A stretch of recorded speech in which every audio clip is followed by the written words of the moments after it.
Hello, and welcome to the Leading with Andrew show with me, Andrew. I'm so glad you're here. This is a show all about communication and the universal motivation to get better at it. So whether you are an established speaker, or you are facilitating to top executives, or you just want to get better at articulating what it is that you want, I promise you an energized dose of tips and tools. Every episode, I bring you guests who are extraordinary communicators across several industries. So let's get into it. My very special guest today is Andy Fieldhouse, who is the founder of the Team Space, is a passionate believer in the power of teamwork. He has trained and coached hundreds of teams to help them create happy and successful cultures. In his book, this one over here, Getting Teams Right, in his book, he shares the experience and expertise garnered during his 25-year international career. Andy, welcome. Thanks for having me. It's good to be here. It's absolute pleasure. Now, to build a bit of context for everybody that's listening today, we actually know each other for quite a while now. Yeah. And I remember when we really connected, which was in 2020, when, if I'm not mistaken, you launched the Team Space, your company, and we'll unpack that really, really soon. Yep. I served you on a flight from Abu Dhabi to Sydney, if I'm not mistaken. You are right, yeah.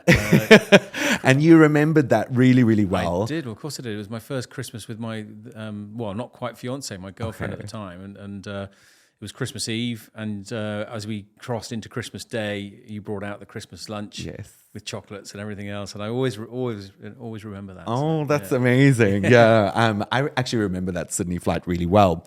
Now, you've got a lot going on. Okay, you've got the Team Space, you're a dad, you're a husband, you're coaching teams, you've got your own company.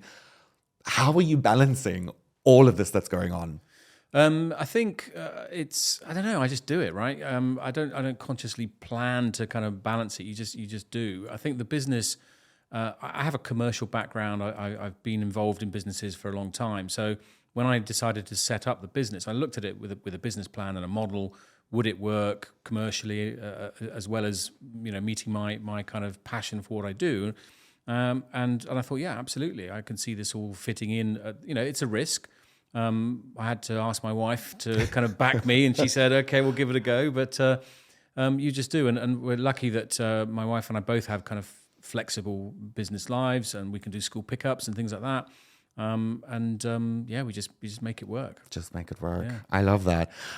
You said something there where it's a bit risky. And we were chatting just before we hit record about when you actually started the Team Space, which is your company that you've got now. And you started it in January 2020. And then that little thing sort of kicked in about January, February. How did you handle going through COVID and starting a business in January 2020? So the great sense of irony that I started a business whose entire model was based upon people being in a room together in the only year in human history that the whole world said you can't do that. Are you in the Guinness World Book of Records yet? Yeah. Well, I do hold a Guinness World Record title. No way. I do, but that's another story. Okay. You'll have to get me on that one. Okay. No, so basically, I'd been working with teams for about 10, 12 years. I set up my business. I'm going to coach teams being in a room.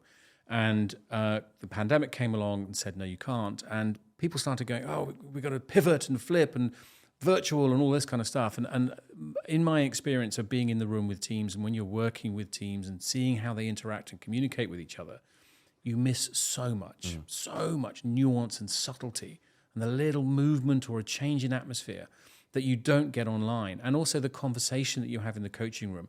A friend of my mum's actually, during COVID, when everyone was doing Zooms and family Zooms and everything else, she said, you know what I really miss about working, or not working, but talking, on Zoom, is interruption and the ability to interrupt people, because you just got to take it in turns. Whereas in a conversation where you're flicking around the room, you don't get that. So I said, okay, I was just starting out, I was just finding clients, and I didn't think I could persuade people to start a relationship with a coach online at the time. So I said, you know what? My job here is to make sure the family are okay, going back to spinning the plates and as a dad and everything else. I said to my wife, you keep your job, because hers was under jeopardy as well, and you focus on that. I'll look after the kids. I'll do the homeschooling, cooking, cleaning, and everything else, and just I'll park the business idea until we can get going again.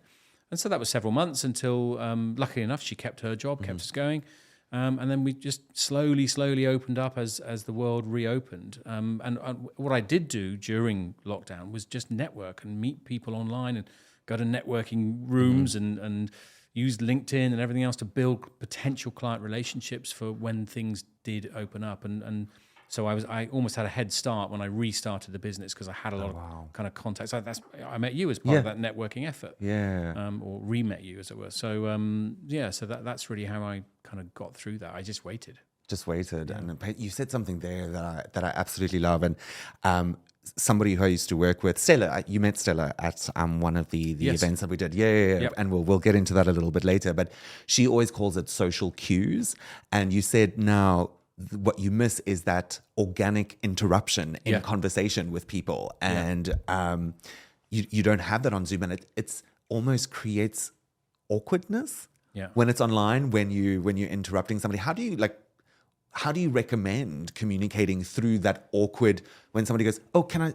and then that person's talking over, and you're going, "Oh, well, this is a bit awkward." Yeah, and this is I did a lot of talking around this, and how do we manage a team relationship virtually, and it's here to stay.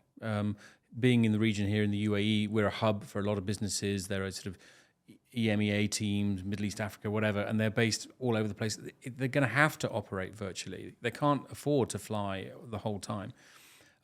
Part of it is around conscious agreement around how to do it and what's okay and what's not okay.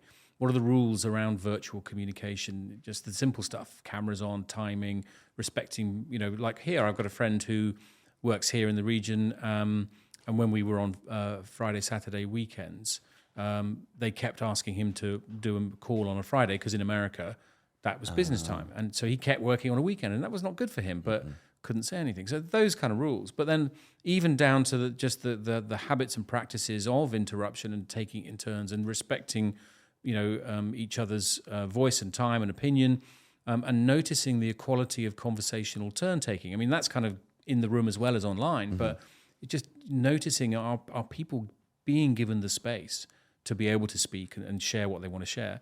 And also, what are they saying? And are you marginalizing or shutting down the dissenting voice?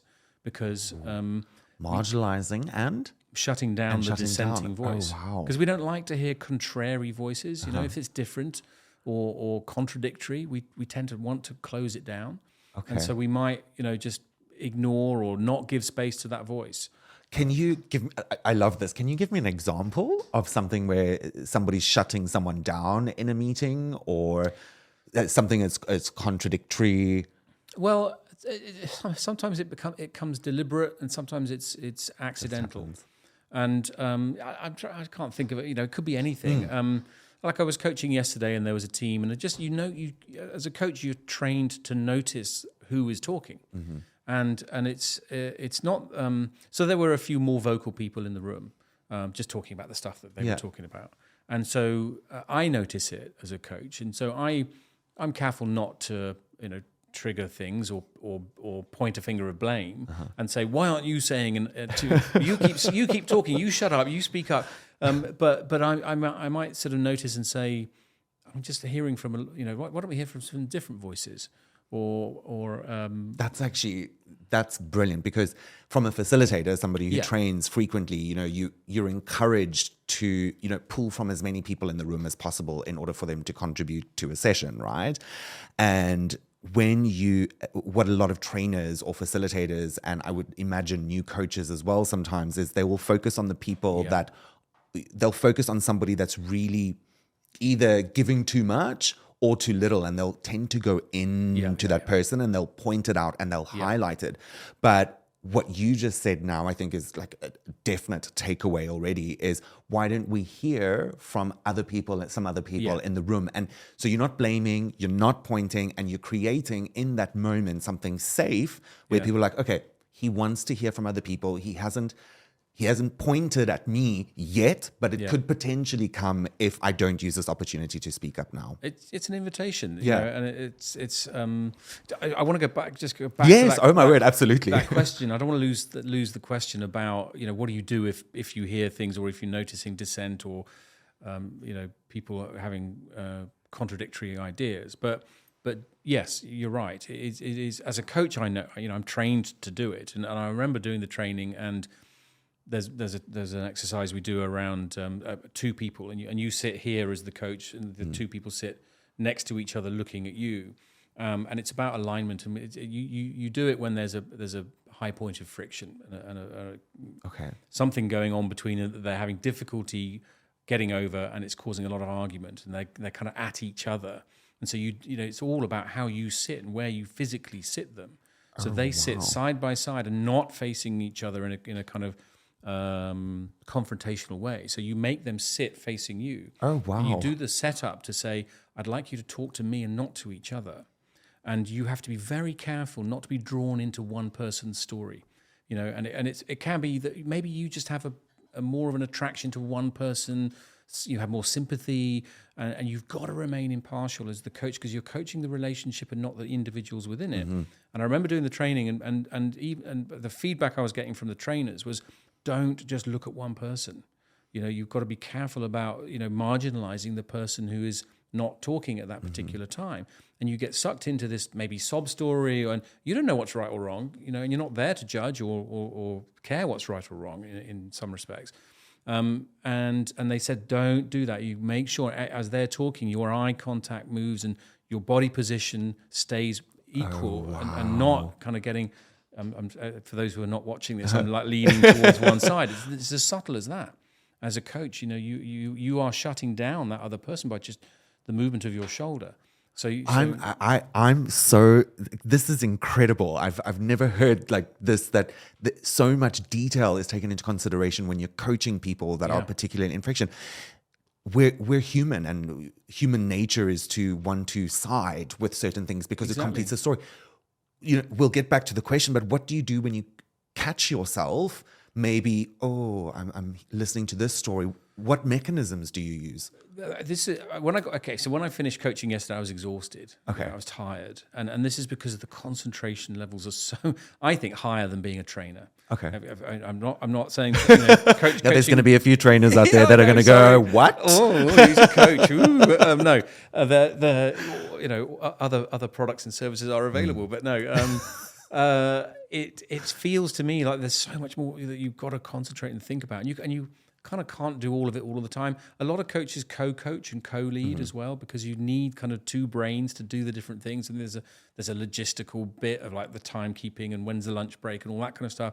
And there's if there are a lot of people in the room, you've got to be able to kind of keep an eye on everything that's going on. But it's training and it's practice. You just get aware and conscious of what you need to do, follow the steps, it was not easy doing the training. It was at points challenging, and it's hard, and it's kind of head scratchy, getting your head around this different way of seeing relationships and people and communicating with them as a coach. But just having that kind of hyper vigilance on what is happening and what's going on for people, how are people feeling, using the right questions, using the right tools and skills, and just knowing that they work and trusting the process. And some of the tools and skills that I'm trained in, when I started with them, I was like, this isn't going to work. And I remember thinking, what if I break the team in some way? Wow. What if I say the wrong thing? Yeah. What if I make it worse? You can't as a coach. Yeah. It's like you cannot break the team. No. As long as you're not being deliberately, mean or whatever. But if your intention is good and you're there for the right reason, you can't break them. All you can do is just kind of bring different insight and awareness and make them look at things differently, and they'll figure it out. The relationship is intelligent. One of the pillars of certainly the team coaching that I'm trained in, and there are many different disciplines, but one of ours is the team itself is naturally creative, resourceful, and intelligent. And they will find their way. You're not there to tell them how to do it. You're there to be the mirror, to act as a reflector, to show them and create insight in their heads, and they'll figure it out. And sometimes, coming from a training background and a facilitation background and team building background, you're tempted to step in and tell them how to do it. Good old trainer notes: pull, ask, tell. Boom, boom, boom. Yeah. And you've just got to stop and just fade out. And even in the silence, it's very tempting to fill the silence, as any trainer will tell you. And I did it yesterday. Just stopped and just waited and waited. It held my nerves. It's like the gunfight at the OK Corral.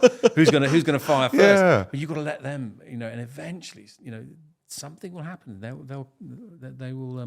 They'll find a way. I say that to particularly new trainers as well, and you touched on that really nicely. Where they want to fill in. There's two things that I notice trainers do, or new trainers do quite frequently, and that is ask multiple questions all at once. Yes. It's also sort of filling the silence, but you're asking like da-da-da, and then they're not answering fast enough, and then you're asking another question, and they're just not comfortable with the silence. And like you so rightly said, at one point, and this was taught to me when I first went into leadership facilitation, somebody will say something.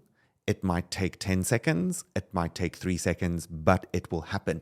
And when you don't, once you've asked a question as a trainer, and I'm pretty sure as a coach as well, and you let that silence happen, when somebody does answer, I think the subliminal message that goes into something like that, like, he trusts us, that we are going to say something. And it makes people, without even consciously being aware of it, it makes you feel better because somebody's answered, but you also gave the opportunity. So I think it almost builds a little bit of trust, if I'm not mistaken, when you stay silent as the trainer or as the leader of that particular session, coach, facilitator, trainer, and then you let people answer. That is so good. One of the guys who trained me, this is a great story.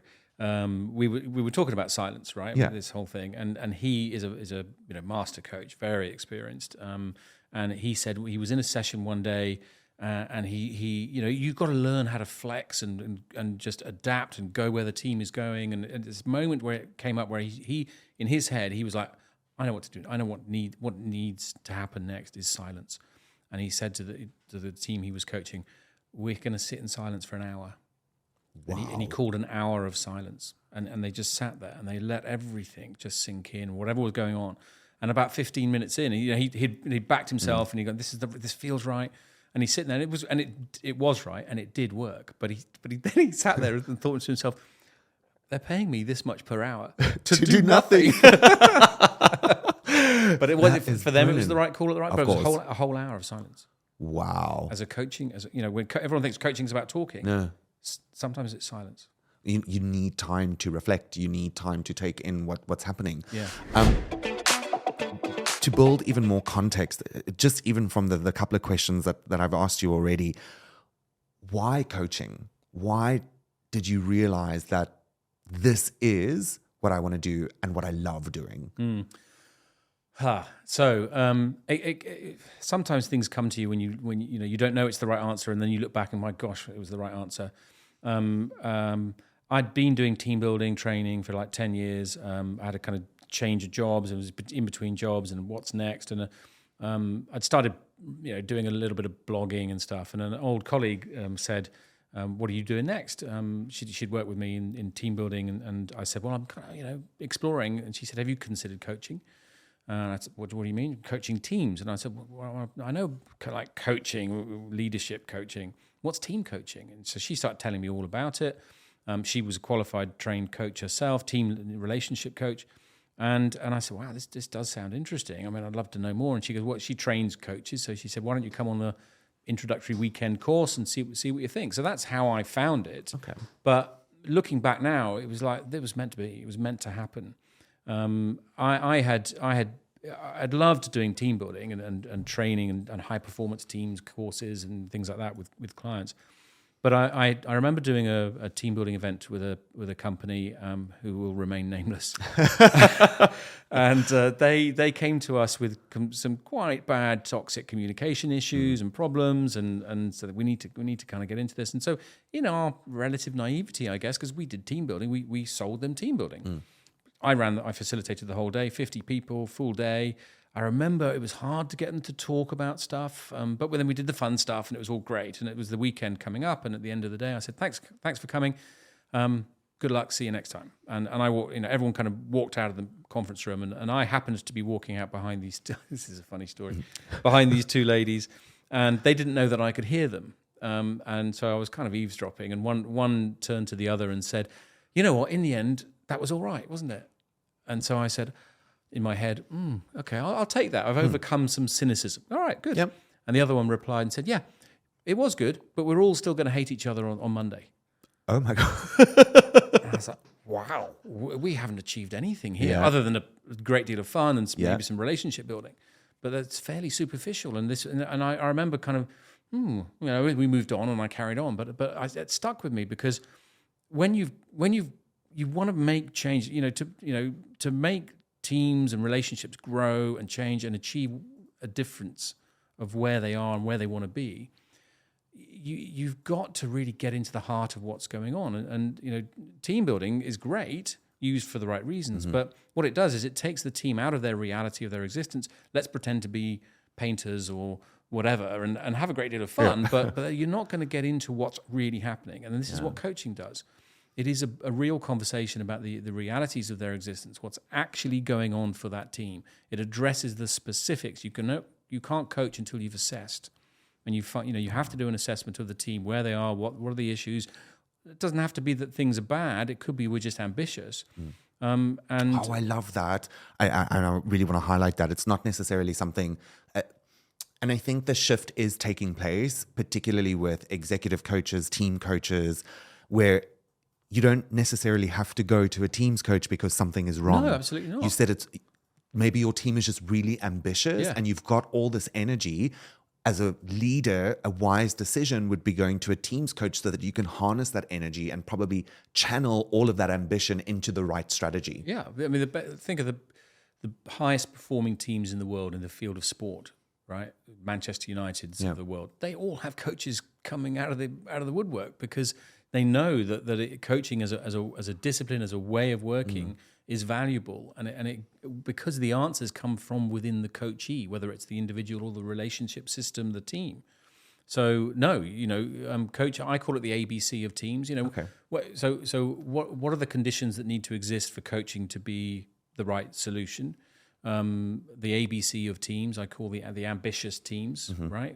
Things are going well, but we want more, or we've got a big mountain to climb, and we have ambition. B is breakdown, and that happens a lot with relationships. Things are getting sticky, politics, blame culture, toxic communication, lack of clarity, all these different things that hold you back. Can't overcome them ourselves. We need help to get past them. And then the C is teams going through change. Okay. And change is inherently uncomfortable and quirky for human beings. Yeah. And we hate it. I hate change. So change of leadership, mergers, acquisitions, change of membership, strategic direction, geography, all these things may benefit from having some kind of coaching look at how to do it, because it is all about, we're in position A and we want to get to B. We want to get to a better place, and we need, we value the assistance or the help to get there. That's brilliant. So that's one thing, is there needs to be a coachable situation to be able to help work with a team. The other is the team itself. The members of the team need to be willing to be coached, and they need to be willing to get into the room and have the conversations that they need to have about what's going on. Now, you can't. You've got to expect that they may not want to, and you've got to help get them into the room. That's exactly what I was going to ask. I'm just so excited. I've got so many questions. Okay, sorry. I'll try and... No. This is fantastic. And exactly what I was going to ask is, people must be willing to be coached. How do you see that? How do you get people to agree? And where my mind is going right now is you've got varying levels of leadership throughout any organization, the hierarchical levels. A lot of the times your very senior leadership will sign the document or sign the questionnaire that you've got and fill it out and just sort of get the mechanism done, get the formality done, and they'll go there and they'll just sit there and they'll be, but I signed up for this. Okay, I'm agreeing to be coaching. How do you ensure that you are comfortable as a teams coach going into a team that is, let's use the breakdown out of the ABC right now. You're going into a team that is asked for a teams coach because there's a breakdown in communication, and you've walked into this room. How do you feel comfortable knowing that people are willing to be coached? Well, you do have to do your assessment beforehand. Are they willing? I've turned down work a couple of times in the last year One was 2 people as part of, it's called a nested system. Two people within a system of 10 or 12 whose relationship had broken down completely. And so I met both of them individually. And the ripples, it was affecting the whole team.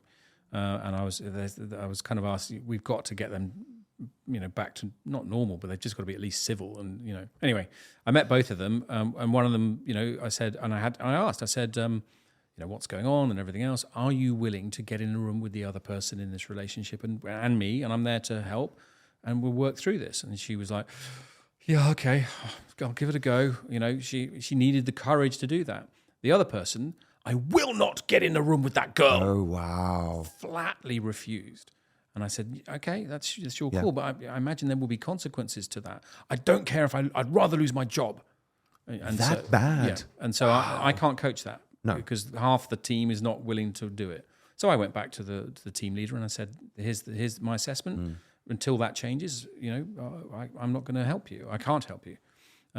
That's currently being managed. Wow. Another one was a team where I was called in by HR to talk about a team in the business.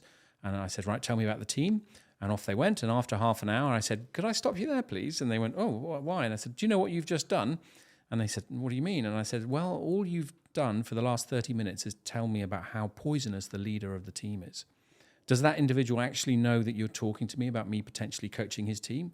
And they said, oh, no, we couldn't possibly tell him, because if he got wind of it, he'd just get all his little disciples in the team and he would tell them to deliberately derail the process. So they were like building an army in the background. He had this whole Machiavellian kind of way of, having these little acolytes and disciples in the company and in the team, and he would get wind of it. Then he knew that it would threaten his power position, so he would get them to deliberately be obdurate, difficult in. And these are senior leaders. Yeah. Like, it's out there. Oh, yeah, and he was having he was in with the CEO. He had this whole power play going on, and so I said to them, okay, that's a red flag for me as a coach. Your 3 courses of action here are. One is, you put up with it, and I can't coach that. So you either leave it and put up with it, or you help him and get him some coaching or training, or, he's got to change his behavior, or you get rid of him, and that's your 3 choices until he's ready to, honestly have coaching his team without disrupting it. I'm not going to do it, because I'm ethically bound both by the ICF, the International Coach Federation, and my own personal values to make a difference. And if I can't, I'm not going to take the job. So you have to assess. Now, going back to your question, I always expect a level of cynicism from some people in the system. The system is the word we use, is it's the team basically, and especially if there's an element of breakdown. Now, sometimes the other thing is you need the whole team to be in there. So if for example, a leader comes in and says, I've got a broken team, go and fix them and tell me when you've done it. I said, no. You've got to be there. You've got to be in the room. Because you've been an integral part of the team. You need to win, you don't have to win them over, but you have to at least get them willing to be in the room. So as part of the assessment phase, sometimes I recommend meeting with the team. And that serves 2 purposes. One, it gives me an opportunity to see my client, which is the team, and ask for some open questions and see what the voices are saying and get some information. And, now I think we need to work on this. But it also serves as an opportunity to build comfort in them in the coaching process, and me as the coach. So I'll explain, this is what's going to happen. This is what coaching is all about at a team level. This what would be great if you showed up with these kind of intentions, and so on and so on. And so you might, start to win them over before they even get into the room. Okay. But ultimately, they've all got to be in the room, and they've all got to be willing. They don't, like I say, they can sit there at the back and go, I'm not really into this, and that's fine. And again, coaching is a journey. It takes time. If you run a marathon, you don't go once to your running coach. You work with them over a period of time, and that sometimes is necessary. And things. They may not be willing to speak, and you've just got to back off a little bit and just slowly, and maybe after 2, 3, 4 sessions that they're, things are willing to happen. I've got a colleague who coaches in South Africa, and talking about kind of toxic behavior, and he had a situation recently where he was coaching a team. He was 4 or 5 or 6 sessions into the coaching journey when there was a massive blow up between two of the individuals within a larger team who went for each other verbally in the coaching room, and these sort of expressions are not for us to shut down as coaches. This is an expression of what is happening for the team. I have a great phrase that, I say, people ask me, how do you know that what is happening in the room is the right thing? And my answer is because it's happening. Oh, I love that. That's incredible. You've got to go with what shows up. Yeah. And for them, that was the right moment. And it took 6 sessions before they had the comfort to express. And that was simmering. That relationship was there, and boom, it blew up. And Cecil is like me. I'm conflict averse as an individual, right? And so I've had to learn to put my big boy pants and get in the room when conflict happens. Absolutely. You ask my wife, she shouts at me and I run away. and so Cecil's the same. And so he said he had this conscious, like, I've got to be brave here and be the coach. And so he's trying to shut them up, and they're just going at each other. And he had to physically position himself between these two people to just block their eye line to stop them. And you know what they did is, you can't see this if you're not watching on video, but they went like this. They went round him. My word. He still couldn't stop them. It's like they were about to launch at each other. Oh, bang, bang, bang, bang, bang. Oh, It's wow. a crackling atmosphere. So when that does happen, and again, you train to look out for these things, and people are flooded, right? And we call it, they go into a realm. It's almost like a self-preservation of your own kingdom. Okay. Of you armor up. Yeah, exactly. And nothing's going to go in. If you've ever had an argument with someone where you just say they're so angry, nothing's going in. That's the realm. So these two people went into a realm. And so the only thing you can do is call a halt. So he called a stop, and everyone, 30 minutes minimum, because that's how long it takes the body to let the chemicals go. The good old adrenaline and cortisol, fight, flight, flee, flounder. Exactly. And instruct them not to continue outside the room. Don't talk to each other. No one talk about what's just happened. Talk about something else. Go and have a cup of tea. Yeah. And Cecil's left there going, I'm going to have to deal with this, conflict. Oh my goodness me. What am I going to, how am I going to handle this? And it's amazing. There's trust the process, trust the training. The team is naturally creative, intelligent, and resourceful, and it'll figure it out. And when they came back in, they had calmed down. And the moment of, that right, now I'm going, boom, had kind of been cathartic and cleansing in a way.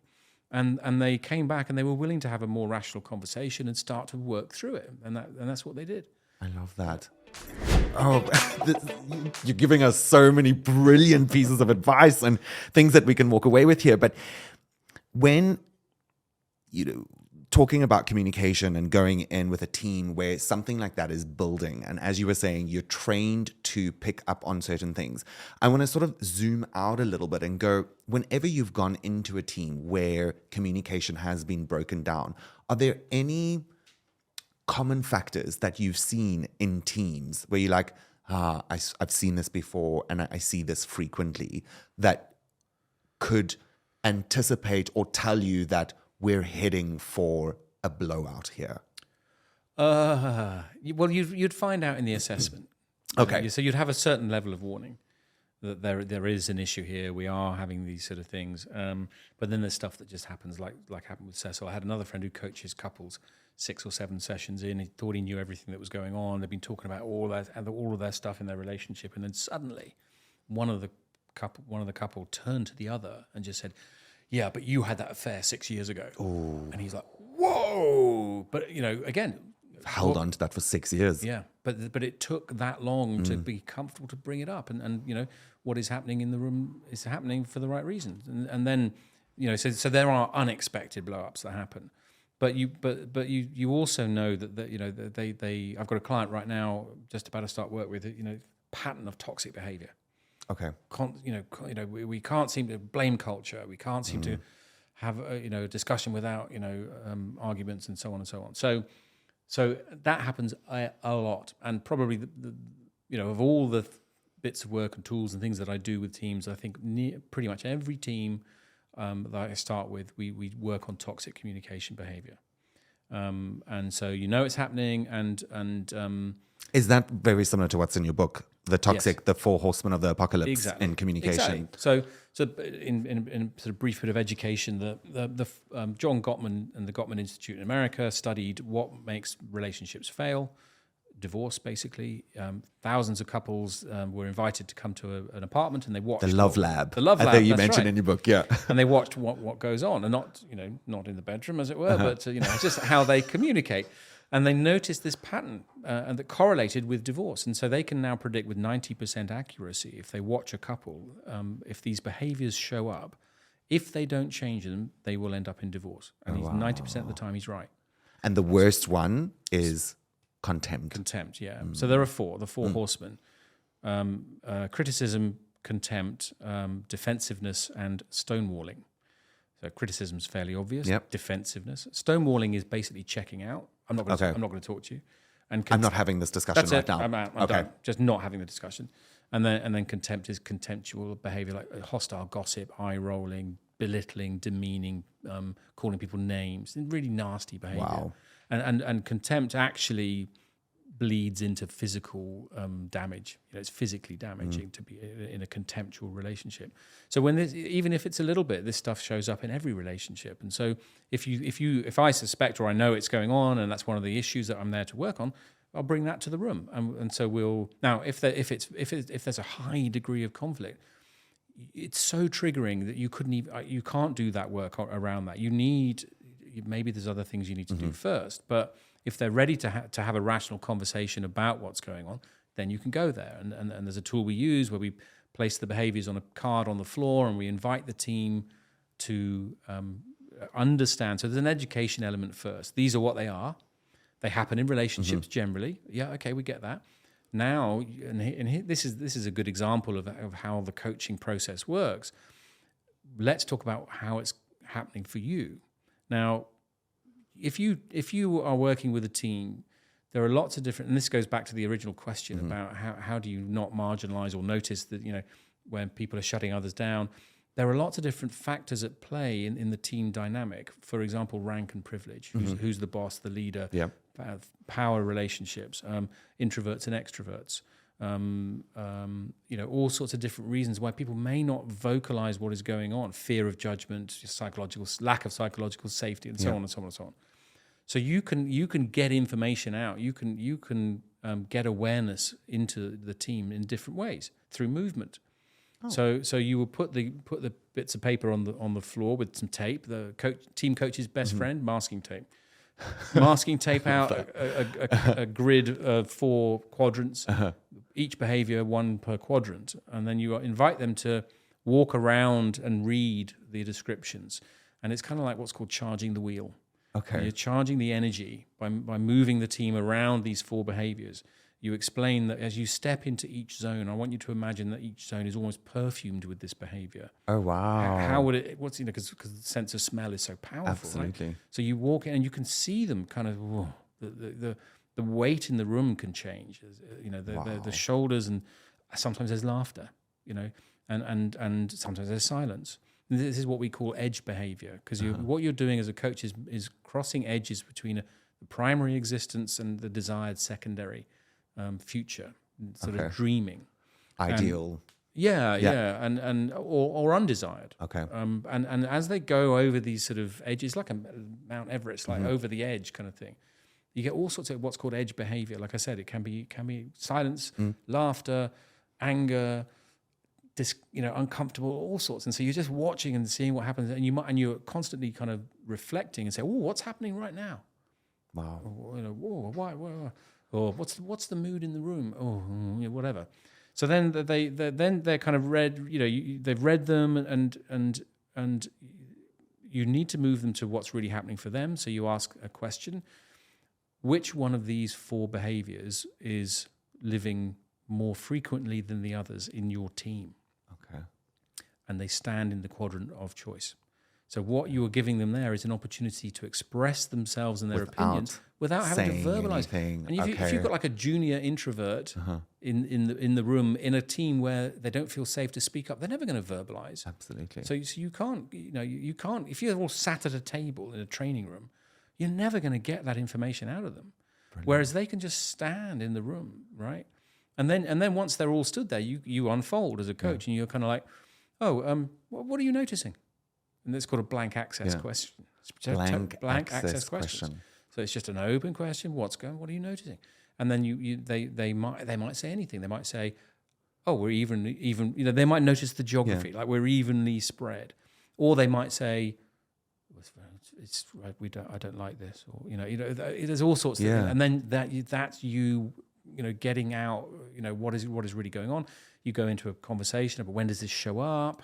What's it like when it shows up? How's it trying to be useful? How is it serving you? A lot of those open-ended questions of the how, whys. Yeah, and you just note, and things happen, and you notice, and you get to a stage where sometimes it's not easy.